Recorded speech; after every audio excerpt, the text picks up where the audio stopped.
ابن سالم چھویں تاجدار ولایت دا صحابی آدم صادق آل محمد دی زیارت واسطے حاضر ہویا. سلام دعا تو بعد صادق آل محمد نے پوچھیا اپنے شیعہ کو، کیونکہ اساں بھی شیعہ، اساں بھی مومنہ محبہ، سامنے پتہ کرنا چاہیے دے جو امام کیا چاہتے ہیں. امام نے پوچھا ابن سالم کیڑا مہینہ پہ گزرتا ہے؟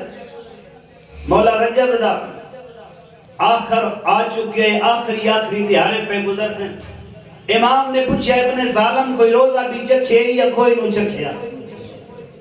انہاں کوئی نہیں بولنا جنہاں رمضان دا بھی کدی نہیں چکھیا. کوئی روزہ چکھے یا کوئی نو چکھیا؟ آدھے مولا اجے تک تا میں روزہ کوئی نہیں رکھیا.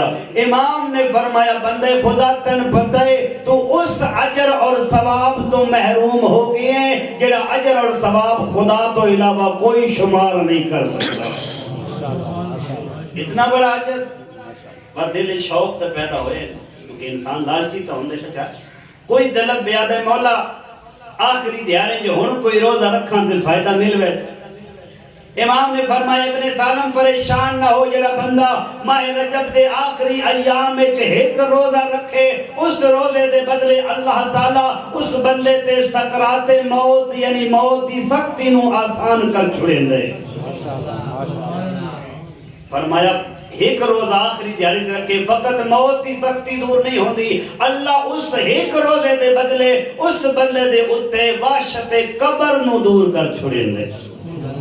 روزہ ایک رکھیا دو کما دی چھٹی ہوگی، ایک سکرات موت، موت دی سختی ختم، دوسرا قبر دی سختی ختم. امام نے فرمایا ابن سالم اگر کوئی بندہ دو روزے چ رکھے جدا دوجا روزہ رکھ سی گیا نا، اللہ اس روزے دے بدلے اس بندے واسطے پھلے صراط نو آسان اور کھلا کر چھڑے.